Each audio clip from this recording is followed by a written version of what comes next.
Guys স্ট্যান্ডটা দেখার জন্য আমি প্রস্তুত। Bro ready action. কি হলো?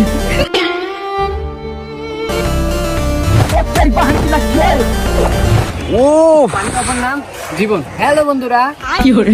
তোমরা কে বাসাও? আশা করি তোমরা সবাই অনেক বেশি ভালো আছে এন্ড কি হলো আমি অনেক ভালো আছি। তো গাইস আজকে আবারও তোমাদেরকে স্বাগতম আমাদের এলোমেলো ব্লগে। তো গাইস ব্লগটা শুরু করা যাক, লেটস গো। গাইস আমার হাতে সময় খুবই কম, শর্টকাট না আমার নিনজা টেকনিক। এটাই হলো শর্টকাট না আমার নিনজা টেকনিক। কি হলো? গাইস আজকে মনে যেটা চাইবে সেটাই করব, কোনো দেখা দেখি সিন নাই। চলো এবার অন্য প্লেসে যাওয়া যাক। উরি বাপুরে, সূর্যের তাপের কি তেজ গো! আমার বাইকের সিট পুরো আগুনের মতো গরম হয়ে আছে। কে কোথায় আসিস রে? আমারে তাড়াতাড়ি পানি দে। এবার মনে হয় আমার বাইকের সিটটাকে ঠান্ডা করতে পারবো। বাইকের সিটটা যেরকম রোদের তাপে গরম হয়েছিল, এতে কিন্তু আরামসে ডিম ভাজা যাইতো, কোনো আগুন লাগতো না, কোনো গ্যাস লাগতো না, ডিম ভাজে ফেলাতাম এই বাইকের সিটের উপরে। চলো যাই, আমরা এখন অন্য গন্তব্য স্থানে চলে যাব। তাহলে চলো গাইস যাওয়া যাক, লেটস গো। ও মা, রাস্তায় সৃষ্টি হলো এক বাধা, অনাসারি গাধা। আরে বাধা আর কি, যাই হোক রাস্তার মধ্যে এতখানি ভাঙা দেখে আমি খুব ধীরে ধীরে রাস্তাটা পার করলাম। এইখানে যদি কেউ রানিং এ আসে, যদি সোজা আসে, অপরিচিত কোনো লোক যদি আসে, তাহলে সে সোজা ওই যে খাদে পড়ে যাবে। এটা যত জলদি করা যায় সারাটাই ভালো। আপনারা একটু দেখেন যদি আপনাদের এলাকায় হয়ে থাকে। আমাদের দুটোটা গাড়ির একটারও তেল নাই। বাইকের তেল নেওয়া শেষ হয়ে গেলে আমরা কোথায় যে যাব, আমাদের নির্দিষ্ট কোনো জায়গা সিলেক্ট করা নাই। চলো গাইস যাওয়া যাক।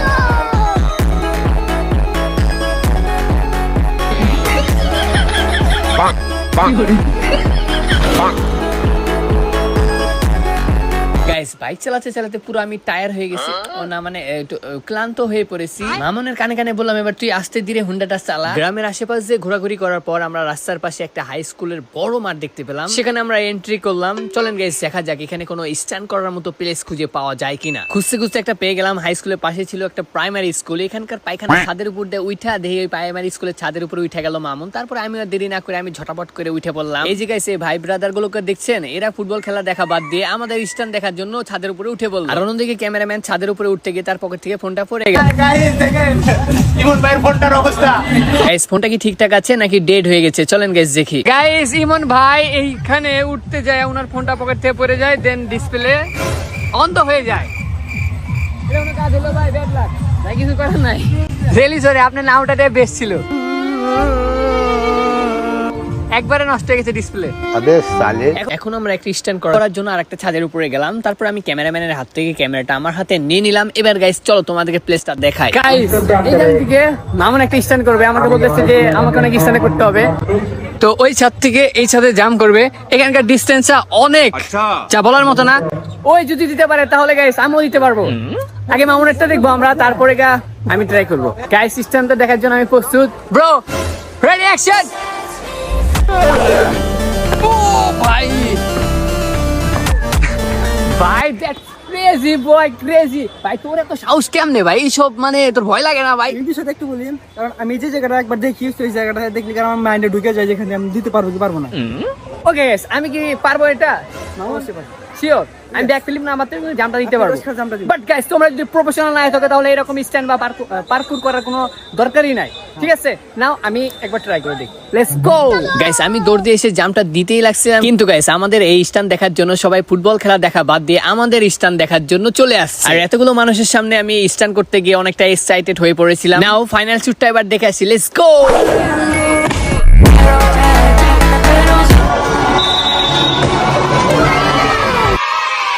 গাইস আমি যখন ছাদের উপরে ডিগবাজিতে ল্যান্ডটা করেছিলাম, কিছু সেকেন্ড পর অল্প অল্প অনুভব করতে পারছিলাম আমি মনে হয় একটুখানি আঘাত পেয়েছি। আমি যখন গাইস ডিগবাজিটা দিয়েছিলাম তখন কিন্তু আমি একটুও বুঝতে পারিনি। যাই হোক আমি নিচে সাথে সাথে নেমে গেলাম। এখানে যারা যারা স্ট্যান্ড দেখছিল তারা হয়তো ভেবেছিল যে না জানি কি হয়ে গেছে, বাট গাইস কোনো কিছু হয়নি আল্লাহর রহমতে। আর একটা কথা না বললেই নয় গাইস, আমাদের ক্যামেরার বাইরে অনেক কিছুই ঘটে যায় যেগুলো তোমাদেরকে দেখাই না বা আপলোডও করা হয় না। এবার দেখো গাইস মামুন যে জায়গাতে নামবে সেই জায়গাটা অনেকটা ক্রাউড ছিল। ওই এখন যেভাবে নামবে গাইস দেখো, এইখান থেকে একটা জাম দিয়ে শর্টকাটে নেমে যাবে। আমরা স্ট্যান্ডে করার পর আমরা সেখান থেকে চলে যেতে লাগছিলাম, আর ছোট ভাইগুলারা দৌড় দিয়ে আমাদের কাছে আসছিল। দেন ওরা বলতেছিল যে ভাইয়া যান একটু ডক্টরের ওখানে যান, একটু মেডিসিন নেন, ঠিক হয়ে যাবে। বাট আমি তো আসলে ঠিকই ছিলাম। শোনো শোনো গাইস, আমরা যে পার্কুর স্ট্যান্ড গুলা করি তোমরা কিন্তু এইসব কখনোই ট্রাই করবে না দয়া করে। গাইস এখানে কিছু করার নাই, প্রথমে আসলাম, প্রথমে ইমন ভাইয়ের ডিসপ্লেটা একবারে নষ্ট হয়ে গেল, দেন ইমন ভাইয়ের একটু হাতও কেটে গেল, গাড়ি নষ্ট হইলো, তারপর আমি স্ট্যান্ড করতে যাই পুড়ে গেলাম, একটু ব্যথা পাইলাম, সব মিলে এক কথায় ব্যাড লাক। বাট আমারই ভুল ছিল, আমি যদি ফ্লিপের চান্সটা নিতাম তাহলে হয়তো আমি করতাম না, আমি ইজিলি ভাবে ফ্লিপটা মারতে পারতাম। সেজন্য তো আমি আপনাকে বলছিলাম যে দুই পা একসাথে ল্যান্ডিং করেছি, যার কারণে আমার জোকটা সামনে ছিল। আচ্ছা, ঠিক আছে, আপনি যদি যেহেতু আপনি মারছেন এই নিয়ে আপনি মারা লাগছিল। তো গাইস আমার বেশি খারাপ লাগতেছে কারণ আমি ইতি এখানে নিয়ে আসছি, শুধু আমার আর আপনার কিছু হয় না। হ্যাঁ, এখন আমাদের সেই আছে, সবকিছুর দিক দিয়ে পারফেক্ট আছে এখনো। তো গাইস রাতের বেলা বাসায় এসে ডক্টর কাছ থেকে মেডিসিন নিয়ে খেয়ে দিয়ে মনে করেন সকালবেলা উঠে অনেকটাই সুস্থ ফিল করতেছি।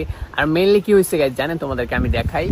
গাইস এই যে দেখতে পাচ্ছেন লোহার যে ওইটা আছে, ওইটা আমার মাথায় একটু আঘাত লাগে এন্ড মাথাটা একটু চটে যায়। আর হ্যাঁ গাইস শোনো, you don't try this anything parkour and stand, তোমরা এইসব কখনোই ট্রাই করবে না, কারণ বুঝতে যে পারছো আমাদের ভিডিওতে অনেক কিছুই ঘটে যায় যেগুলো তোমাদের মাঝে দেখায় না। আর কারণ আমাদের স্ট্যান্ড গুলো তো মনে করো বুঝতে যে পারছো তো খুবই ডেঞ্জারাস, খুবই ক্রেজি। আর অনেকেই ভাবতেছো মনে মনে তোমরা যে আমি গাছের উপরে উঠে শুট নিতেছি কেন, কারণ গাইস দেখো আমি গাছের উপরে উঠে আসি, আমারও এলাকায় পানি ঢুকে গেছে, মনে করো আমরা তো আবার ডিবে গেলাম গো, দেখো পানি, এখন ভিডিও শুট করার জায়গা নাই, তাই জন্য ভাবলাম গাছের উপর থেকে ওইটাই শুটটা নেই। সবাই ভালো থাকো, সুস্থ থাকো, নেক্সট ব্লগে দেখা হচ্ছে, আল্লাহ হাফেজ।